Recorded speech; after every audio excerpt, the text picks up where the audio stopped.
जय श्री राम दोस्तों, आप सभी का स्वागत है हिमाचल के मंडी डिस्ट्रिक्ट के चौहार घाटी के खूबसूरत से पहाड़ों में। आई होप आप सभी लोग बिल्कुल स्वस्थ होंगे। मैं भी हूँ बिल्कुल बढ़िया। आजकल हमारे यहाँ लगा है सरलों का सीज़न, तो मैं भी हो गई हूँ बिल्कुल रेडी। दराटी मैंने ले ली है, रस्सी बठोरन। अभी मैं दराटी को तेज़ कर रही हूँ क्योंकि घास काटने जाना है।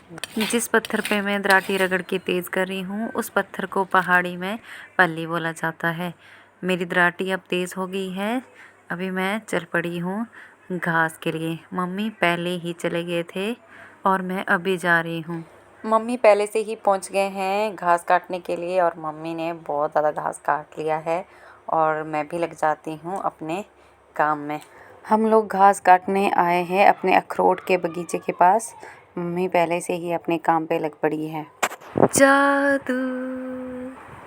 मैंने पहने हैं पापा के ग्लव्स और पापा को नहीं पता है कि मैंने उनके ग्लव्स डाले हैं, तो इसलिए बचा के रखने पड़ेंगे ताकि उनको पता ना लगे कि ये किसी ने यूज़ किए हैं। वो अपनी चीज़ें कभी किसी को नहीं देते हैं। तो ये वही जगह है जहाँ मैं पिछली बार गिरी थी सरलू काटते टाइम। यहाँ से नीचे धड़ाम, मुझे पता ही नहीं चला पैर कहाँ रखना और सीधे उड़ गई हवा में।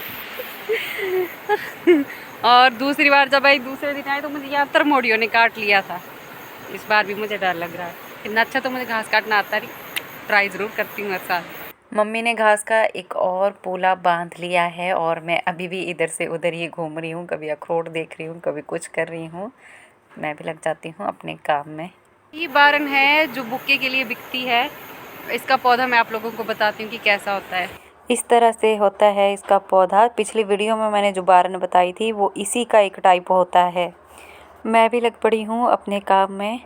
यहाँ पर ना घास काटना बहुत मुश्किल हो रहा है क्योंकि अखरोट के सूखे पत्ते गिरे हैं तो इनको हटाना पड़ रहा है, तो इसलिए लेट हो रहा है।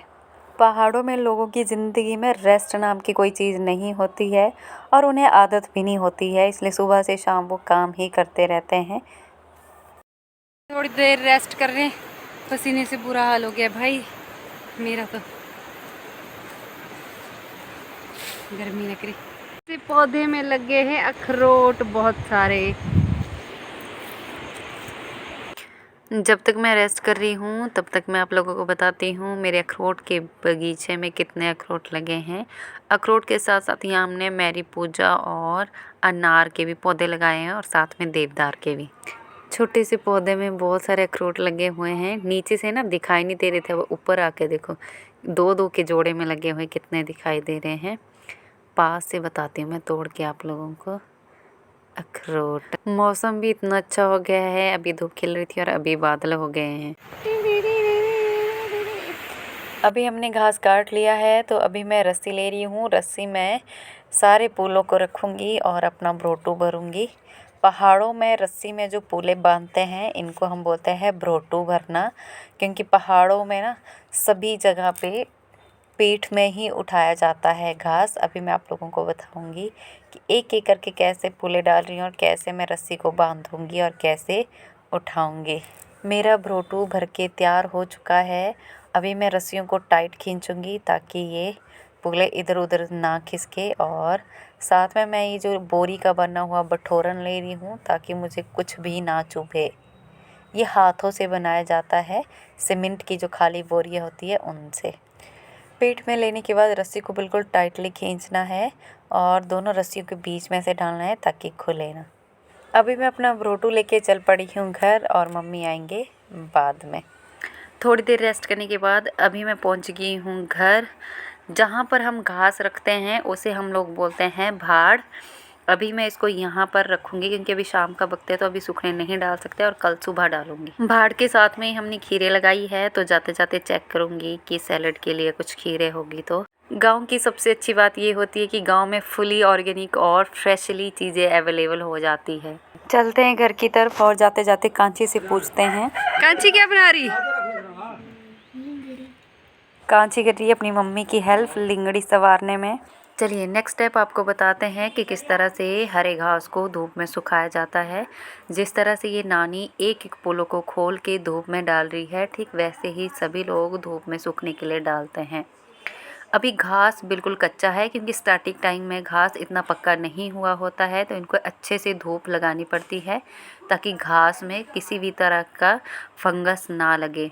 अगर घास थोड़ा बहुत कच्चा भी रह जाता है तो घास ख़राब हो जाता है, तो इसलिए इनको 2-3 धूप लगानी पड़ती है और उसके बाद ही इनको बांधा जाता है जब ये अच्छे से सूख जाए।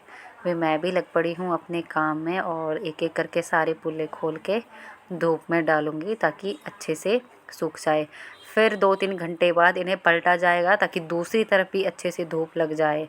ऐसे ही इनको 2-2 3-3 घंटे बाद पलटा जाता है ताकि धूप ना बहुत अच्छे से घास में लग जाए, ये पूरी तरह से सूख जाए।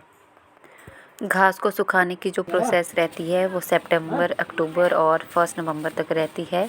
ये जो घास सुखाया जाता है ये विंटर सीज़न के लिए सुखाया जाता है। ठंड के दिनों के लिए पहाड़ों में बारिश ज़्यादा रहती है और बर्फ़बारी भी हो जाती है, जिसकी वजह से इधर उधर नहीं जा सकते कहीं भी घास लाने, तो इसलिए ठंड के दिनों के लिए ये घास की स्टोरेज रखी जाती है।